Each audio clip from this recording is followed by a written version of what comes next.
Hello friends, ഔഷധസസ്യ കൃഷിൻ്റെ രണ്ടാം ഭാഗത്തിലേക്ക് ഞങ്ങൾ ചുവടുവെപ്പ് നടത്തി.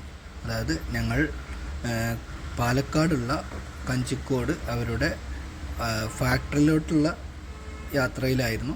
ആ ഫാക്ടറിയിലോട്ട് വണ്ടി കടക്കാൻ കഴിയില്ല. അപ്പോൾ അങ്ങോട്ട് നമ്മൾ വണ്ടി ഇവിടെ നിർത്തി റെയിൽവേ ഗേറ്റ് കടന്നു. ഏറ്റവും പ്രായം കൂടിയ ഒരു കാക്കയാണ് അത് വരുന്നത്. ആളുടെ വീട്ടിൽ ഒരുപാട് ഔഷധ സസ്യങ്ങളുണ്ട്. അത്യാവശ്യം നല്ല പഠനം പഠിക്കാനുണ്ട്. ഇൻഷാ അല്ലാഹ് നമുക്ക് ഒരു പ്രാവശ്യം പോകണം. അതങ്ങനെ ഇതാണ് കോയമ്പത്തൂർ ആര്യവൈദ്യശാലയുടെ അവരുടെ സെൻറ്റർ. നമുക്ക് പുറത്തുനിന്ന് മാത്രം വീഡിയോസ് എടുക്കാനുള്ളതുള്ളൂ. ഉള്ളിലോട്ടൊന്നും ക്യാമറ കയറ്റാനുള്ള അതില്ല. അപ്പോൾ ഞാൻ പുറത്തുനിന്നുള്ള വീഡിയോകൾ മാത്രമാണ് ഇതിൽ ഉൾപ്പെടുത്തിയിട്ടുള്ളത്.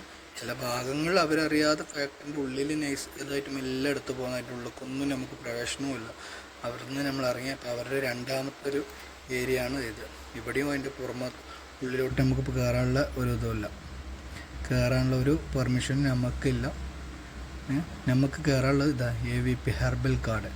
ഇവരുടെ എല്ലാ പ്ലാന്റുകളുടെയും ഒരു പഠനത്തിന് വേണ്ടിയിട്ടുള്ള എല്ലാ ഇതുകൊണ്ട് ഇവിടെ ഉള്ളത്. ഓരോന്നും ഓരോ ചട്ടികളിലായിട്ട് ഓരോ ഔഷധ സസ്യങ്ങൾ ഇവർ സൂക്ഷിച്ചു കൊണ്ടിരിക്കുകയാണ്.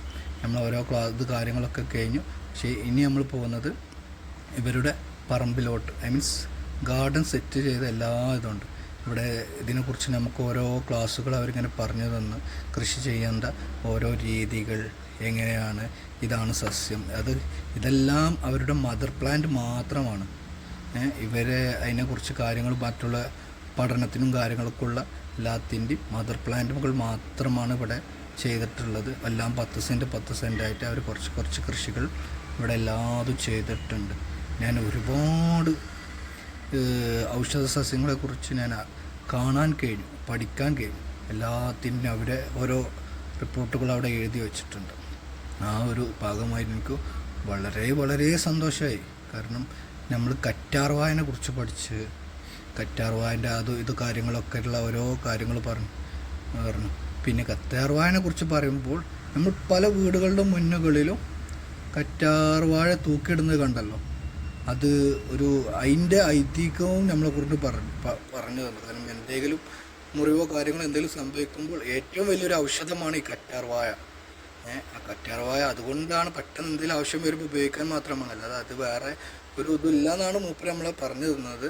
പിന്നെ ആടലോടകം, അതിൻ്റെ ഒരു കൃഷി രീതിയാണ് ഇപ്പോൾ നമുക്ക് ഈ പറഞ്ഞു തരുന്നത് മൂപ്പര്. ആടലോടകത്തിന് കാരണം നമ്മളെ പണ്ടൊക്കെ വേലി കെട്ടാനും ഒരു ഏരിയകളിൽ നമ്മളെ ഓരോ വീടിൻ്റെ അതിൻ്റെ സൈഡുകളിലൊക്കെ ഉണ്ടായിരുന്നൊരു കൃഷിയാണ് ആടലോടകം. ഇപ്പോൾ ഒക്കെ കുറേയൊക്കെ നിന്നുപോയി. ചിറ്റരത്ത എന്ന് ഇഞ്ചി പോലത്തെ ഒരു കൃഷിയാണ്. ചിറ്റരത്തൊക്കെ അത്യാവശ്യം നല്ല ഒരു മാർക്കറ്റിൽ നല്ല വിലയുള്ള ഉള്ള സാധനങ്ങൾ. ഞാൻ ഇതിൻ്റെ എല്ലാം ഇതെന്തിനാ ഉപയോഗിക്കുന്ന കാര്യങ്ങളുള്ളതിൻ്റെയൊക്കെ ഒരു തുടർ വീഡിയോ ഇനി ഞാൻ ചെയ്യാം. നിങ്ങളെല്ലാവരും സപ്പോർട്ട് ചെയ്താലേ എനിക്ക് വീഡിയോകൾ ചെയ്യാൻ കഴിയുകയുള്ളൂ. അപ്പോൾ നിങ്ങൾ തുടർന്ന് ഓരോ വീഡിയോക്ക് ലൈക്കും സപ്പോർട്ടും എന്നെ ഫോളോയും ചെയ്താലേ നിങ്ങൾക്ക് ഈ വീഡിയോസ് കാണാൻ കഴിയുകയുള്ളൂ. അപ്പോൾ നിങ്ങളെല്ലാവരും എന്നെ സപ്പോർട്ട് ചെയ്യുക, ലൈക്ക് ചെയ്യുക, സബ്സ്ക്രൈബ് ചെയ്യുക. എന്നാലേ എനിക്ക് ഓരോ വീഡിയോസും നിങ്ങൾക്കിത് കാണിച്ചു തരാൻ കഴിയുകയുള്ളൂ. അതിൻ്റെ ഓരോ വളർച്ച രീതി, ഓരോരുത്തർ അവർ ഇവിടെ നടക്കുന്നത് അവിടെ ഓരോരുത്തർ ചട്ടികളിൽ ഓരോ ചെടികളുണ്ട്. അതിൻ്റെയൊക്കെ ഓരോ ഡീറ്റെയിൽസും കാര്യങ്ങളൊക്കെ ചട്ടികളിൽ എഴുതി വെച്ചിട്ടുണ്ട്. നിങ്ങൾ എല്ലാവരും AVP ഹെർബൽ ഗാർഡൻ സന്ദർശിക്കണം. കൃഷി ചെയ്യാൻ പറ്റുന്നവരാണെങ്കിൽ ഹെർബൽ ഗാർഡനിലൊക്കെ അത്യാവശ്യം നല്ല കൃഷികൾ ചെയ്യാൻ പറ്റിയ സാധ്യതകളുണ്ട്.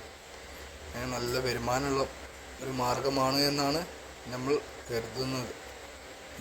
അത്യാവശ്യം പല കൃഷികളുണ്ട്. ഇതൊക്കെ വംശനാശം പിടിച്ച പല ചെടികളുടെയും ഡീറ്റെയിൽസും കാര്യങ്ങളും എല്ലാം നമുക്ക് ഇതിലുണ്ട്. ഓരോന്നും അവരതിന് അതുപോലായിട്ട് കെയർ ചെയ്ത് ഓരോ ചെടികളും എടുത്ത് വെക്കുന്നുണ്ട്.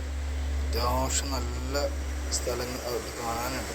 ഞാൻ അവിടെ കാണുന്ന കുറച്ച് ചെടികൾ മാത്രമേ നിങ്ങൾക്ക് ഈ വീഡിയോസിലുള്ളൂ. വലിയ മരങ്ങൾ. പിന്നെ ഇപ്പോൾ കാണുന്ന ബോംബെ നന്നാരി എന്ന് പറഞ്ഞൊരു അതിൻ്റെ ഹാർവെസ്റ്റ് ചെയ്തൊരു ഇതാണ് കാണിക്കുന്നത് നമുക്ക്. അവയവന്മാരുടെ വേരുകളാണിത്. ഒറിജിനൽ നമ്മൾ വെള്ളം കുടിക്കുന്ന നന്നാരിയല്ല, ഇത് ബോംബെ നന്നാരി വേറെ ഔഷധ സസ്യങ്ങൾക്കായിട്ട് യൂസ് ചെയ്യുന്ന ഒരിതാണ്. തുടർന്ന് ഞങ്ങൾക്കൊരു ക്ലാസ്സും ഉണ്ടായിരുന്നു. അവരെല്ലാത്തിനെയും കുറിച്ചിട്ടുള്ള എല്ലാത്തിനെ കുറിച്ചിട്ടും ബാക്കിയുള്ളതിനെ കുറിച്ചിട്ടും ഒരു സപ്പോർട്ടൊക്കെ ക്ലാസ്സും ഉണ്ടായിരുന്നു.